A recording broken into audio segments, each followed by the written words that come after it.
começar esse vídeo aqui antes da gente ir lá pro consultório da doutora Carla, né, Luca? Eu demorei um pouco pra falar sobre esse assunto aqui, porque eu não tava me sentindo preparada. É um assunto que eu percebo que, sei lá, tem muitos julgamentos e é meio polêmico, mas não foi por causa disso que eu não me pronunciei, foi porque eu mesmo tava, sei lá, eu falava e ficava, não sei. Resumindo, meu filho, a pergunta que mamãe mais recebe ultimamente, desde que ela anunciou a gravidez, é: Mila, o Luca ainda mama no peito? Luca, você ainda mama no peito? E respondendo a pergunta, né, não, o Luca agora, nesse momento, ele não tá mais no peito. Acho que tem uns 15 dias que ele não... Assim, ele ainda tava, né, no processo ainda de desmame, mas ele mesmo, assim... Graças a Deus, né, eu digo isso porque... eu só tomei essa decisão de tirar o peito dele, né, de parar de amamentar por medo de ter que tirar do dia pra noite, já que eu tive sangramento, eu tenho um histórico de aborto, né, a primeira gravidez, então isso também pesou muito pra mim. Eu senti muita cólica, eu tava sentindo muita cólica, então minha médica pediu repouso, isso eu não contei aqui. Então eu fiquei com medo do dia pra noite ela falar: Cá, você não vai poder mais amamentar. E aí ele ia sofrer muito, porque ia ter que tirar, tipo, imagina, ele só no peito e eu do nada ter que parar. Então eu optei, pedi ajuda pra pediatra, pra minha obstetra, conversei com o Rodrigo, conversei com o Luca também, porque eu sempre converso com ele. E aí foi acontecendo aos poucos, muito natural, muito, muito natural. E eu digo pra vocês, se ele me pedisse o peito no processo do desmame, eu daria, entendeu? Nenhum momento ele ficou, desesperado, assim, e eu neguei. Eu não consigo negar, gente, é impressionante. Mas, no final de tudo, assim, ele mesmo que começou a, sabe, eu vou contando pra vocês aí, vocês vão entender, tá? Esse vídeo tá cheio de cortes, mas no final das contas, a mensagem final é que eu acho que a gente tem que fazer o que não se preocupar com o julgamento das pessoas, porque só a gente sabe a nossa realidade, só a gente sabe a nossa rotina e só a gente sabe o que a gente passa. Então o que eu não queria era que o Lucas sofresse, e isso não aconteceu. Então eu tô muito tranquila, mas eu confesso que bate muita saudade, gente. Nossa, quando eu olho as fotos, me dá uma saudade muito grande, mas me falaram que isso vai ser sempre. O Lucas mamou até quase completar 10 meses, assim, né? Então é isso, mas eu sinto saudade. Oi, gente, tudo bom? Que princesa! Gente, minha convidada de hoje é a minha médica maravilhosa, a doutora Carla Vettarelli. Deixa eu dar logo um abraço, porque eu não aguento. Eu tava aqui numa consulta, agora a gente tava vendo Luna ali, né? Ali ainda, Luna. Ali, gente, a cara de Luca. Eu não me... A cara, parece, tá parecendo que vai aparecer, né? Tá parecendo que vai aparecer. Tá parecendo que vai aparecer. Então, hoje eu chamei... Não, primeiro se apresenta pra quem ainda nunca viu você aqui, porque essa pessoa chegou agora no canal, né? Porque chega... Todo dia se inscreve pessoas novas, então se apresenta, conta o que você faz. Meu nome é Carla Vettarelli, eu sou médica, ginecologista e obstetra. Sou obstetra da Camila, do Luca. Já temos um longo caminho aí juntas, né? Menina, um longo caminho. Uns quantos anos? 3 anos? Por aí, uns 3 aninhos já. Nós estamos juntas já há um tempinho. E eu vim falar hoje de um assunto que eu acho que... As perguntas que eu mais recebo ultimamente depois que eu anunciei a gravidez é sobre a amamentação durante a gravidez. Aí eu até mandei um áudio pra ela: Carla, eu tô com várias dúvidas e tal. E pra eu não vir aqui falar besteira assim, né, sem ter certeza das coisas, eu falei: não, vou chamar uma profissional que ela vai saber o que tá falando e vai explicar melhor pra vocês.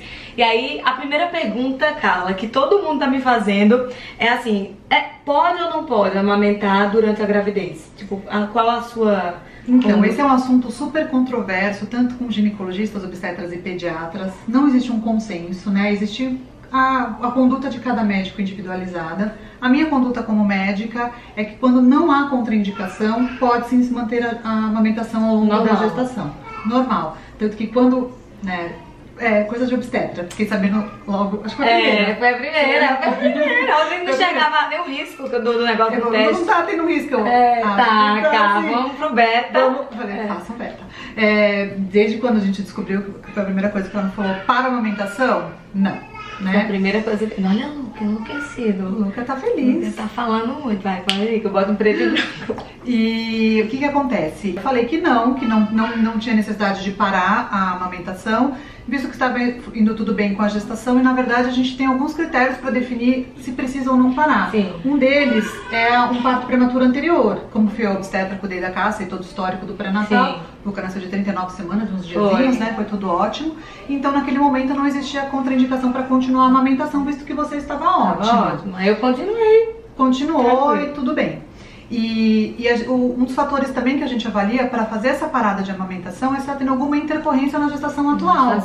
Então, risco de abortamento, sangramento, hematoma, placenta baixa, colo curto, tudo que existe de risco de abortamento ou de parto prematuro. Mas descolamento, essas coisas também, descolamento, sangramento tudo, também. tudo. Aí você já fica em alerta. Porque eu lembro que quando eu comecei a sentir, foi depois já, né? Umas cólicas, aí eu mandei mensagem pra ela, nossa, tô sentindo muita cólica. Aí ela falou, toma isso e repouso, né? E aí eu perguntei, aí você falou, e passa algumas horas sem amamentar. Aí aquilo me...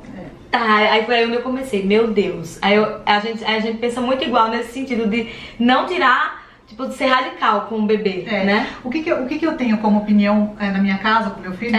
Agora sabe, eu tenho um nenê de 10 meses em casa também, né? Gostoso, nasceram quase juntos, nossos filhos. Quase juntos. E a gente era quase gêmeas de barriga, né? Nossa, morrendo de medo dela não fazer meu parto, de Luca, no caso. Já me deu saudade de ficar grávida junto. Eu já tava sentindo que ela ia dizer, Camila, vem aqui, quando ela me contou que ela tava grávida, a segunda mensagem foi, você não tá grávida também, né? Aí eu pensei em responder, tô! Olha! Aí eu falei, não vou estressar a gravidinha, não eu ia ficar louca. Tu tá não, né? Gente, eu tô achando que ela tá. Comenta aí, ela tá com brilho no olhar, aquele brilho no olhar. Não, ela não tá. Não tô não. Então, tá vendo que ela tá grávida também? Tá meio... Não, eu que tô... Eu não lembro. Então, a gente tá falando sobre a gentileza com a criança. Como a conduta pessoal que eu tenho com o meu filho em casa e que oriento minhas pacientes também terem esse tipo de conduta, é que assim, eu sou contra de você fazer qualquer coisa abrupta, não seja que seja uma urgência ou uma emergência. Às vezes a gente subestima muito uma criança e acha assim, vamos parar de uma vez de dar um peito, porque ele não vai nem se importar. Eu sou super a favor de tudo que é feito de maneira gentil. Então, na maioria das vezes que quando a mãe descobre que está grávida e ainda está amamentando, a grande maioria opta por fazer um desmame gentil ao longo dos meses de gravidez, né? Porque você também parar abruptamente pra gente é muito difícil, pra mãe, na verdade, a mãe sente muito. Claro, e até o corpo mesmo, né, que eu tava lendo, o corpo vai, tipo, entendendo que o bebê não precisa mais, porque se você tira tudo, parece que... O que acontece, uma das grandes dúvidas que as pessoas têm, se a prolactina, que é o que produz leite, é o que interfere na gestação atual, e não é. Porque, na verdade, depois de um tempo, o nível de prolactina no sangue, ele fica bem reduzido. O que mantém a amamentação é o estímulo da sucção do bebê. Então não é o nível de prolactina que tem problema, e sim a ocitocina, que é o que é produzido quando o leite é ejetado. E tem aquela lenda também, né, que fala que a prolactina ela inibe a ovulação, não tem isso?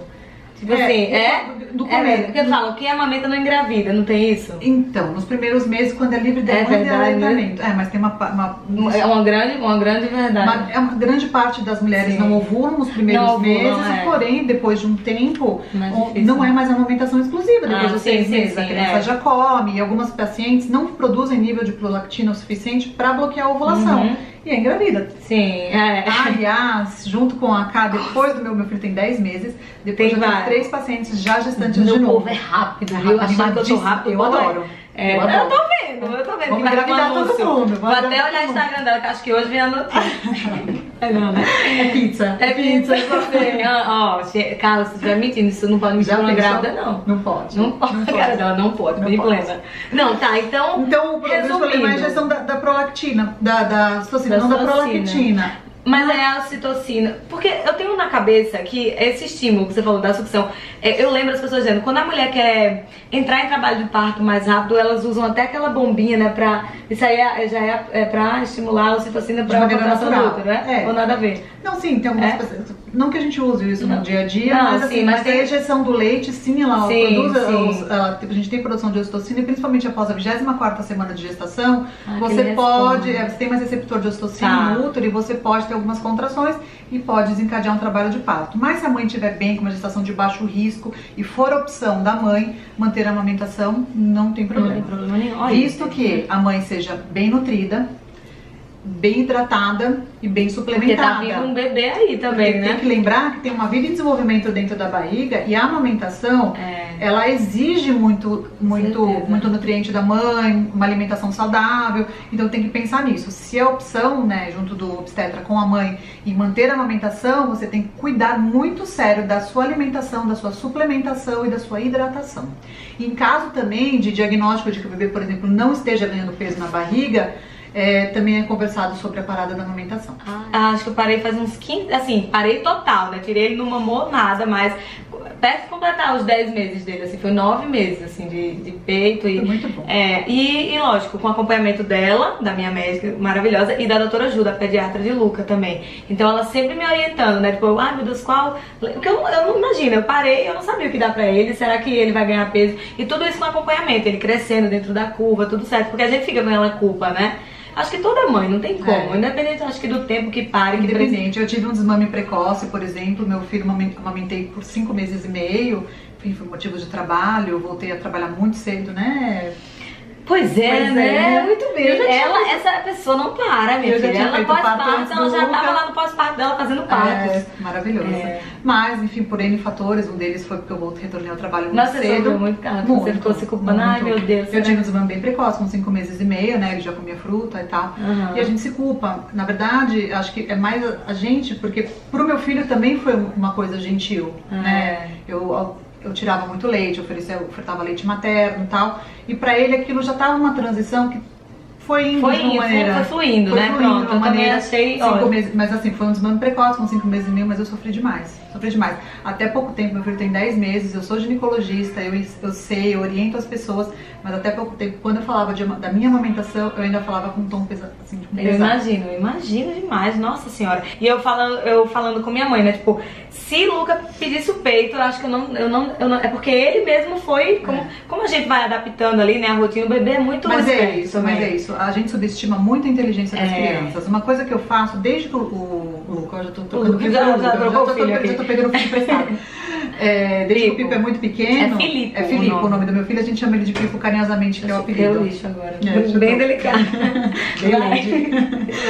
E o que eu faço desde que ele nasceu, eu sempre falo com ele, porque eu falo pro filho, que tá no berço lá, ele tinha, sei lá, 15 dias de vida, eu falo, filho, a mamãe vai trabalhar, a mamãe já volta. Às vezes eu falo com ele agora, hoje em dia, a mamãe vai ter o consultório, a mamãe vai fazer o parto, a mamãe vai ajudar um bebezinho a vir ao mundo, a mamãe já volta. Dá uma dormidinha assim que você acordar, a mamãe já tá de volta. Eu converso muito com ele, porque a gente subestima muito a inteligência dele. Nada na barriga, você falava. Sim, também. Eu também, a gente acredita muito nisso. Eles estão ali, ó. E eu acho que tudo isso gera uma gentileza enorme no nosso canal de comunicação com nossos filhos, com os bebezinhos, eu também, né? sou assim. Então talvez o Luca não tenha pedido o seu peito, até porque foi uma decisão, apesar de difícil, consciente da sua parte e gentil com ele. E pensando nele também, né? Não tem que tirar muito. Foi tudo natural, assim. Eu falo que eu sofri mais porque eu senti falta. Eu nunca imaginei eu fosse sentir falta ali daquele cansaço da noite, porque ele mamava o tempo inteiro, Luca. E aí eu fui trocando, assim, antes era livre demanda, aí depois eu estabeleci horários. Aí depois ficou só manhã e noite. Aí depois tirei manhã, ficou só noite. Quando tirou da noite, aí acabou comigo, assim. E ele já tava sorrindo, a mamãe já tava show, entendeu? E eu, ai meu filho. Mas aí eu, Luna, tá vindo, tem o próximo, deixa pra irmãzinha agora. E aí foi. Mas eu fico mal, sabia, Carla? Sim, é difícil pra gente. É um vínculo assim. Aí até a doutora já falou, mas o vínculo, o conforto vai ser sempre você e ele. Sempre, não tem isso, não é só o peito, né? O peito é um...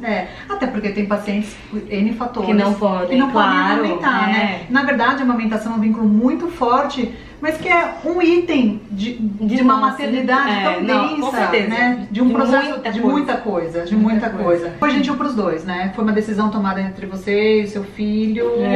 E era mais um conforto mesmo, aquele negócio. Mas que ele tem aqui também, que nunca... Tem colo, tem amor, tem tudo. Tem tudo. Carla, olha, sério, gente, olha, não é porque é a minha médica, tanto é porque eu sempre falo isso, mas é porque desde a primeira gravidez, eu falo a primeira gravidez quando não evoluiu, né, minha gravidez, que quem me acompanha sabe que eu perdi o meu primeiro bebê logo no comecinho, e Carla me acompanhou, e foi por causa da conduta dela, do jeito que ela Sei lá, gente, eu lembro que eu entrei nessa sala aqui, inclusive já terminei meu livro, tá? E eu escrevi, na época, eu escrevi vários textos, assim, quando eu tava mal, porque eu sou assim, quando eu tô mal eu gosto de escrever pra desabafar. E aí eu peguei vários textos pra escrever, e eu lembro que eu contei isso quando eu entrei aqui. Obviamente, ela tem vários pacientes, nem sei se tu lembra disso, mas pra mim marcou. Eu entrei, tipo, chorando, soluçando, nanana, e minha mãe e o Rodrigo ficaram lá fora, e ela conversando comigo aqui. Eu saí rindo daqui, tipo, imagina, ela me deu a notícia que eu precisaria abortar. Eu bem assim, tipo assim, uma notícia que ninguém quer receber, obviamente. Ah, sua gravidez não vai evoluir, infelizmente, nanana. E eu saí rindo daqui, não por isso, gente, é porque ela me acalmou, ela falou, nossa, sério, de verdade. Aí eu falei, nossa, essa mulher é muito boa, tipo, ela é uma... Caramba, eu quero voltar nela. E, tipo, até hoje, tipo, ó, ela fez o parto de Luca, eu tô aqui no parto de Luna. Então, assim, eu te indico pra todo mundo de coração mesmo. De verdade mesmo. Então, assim...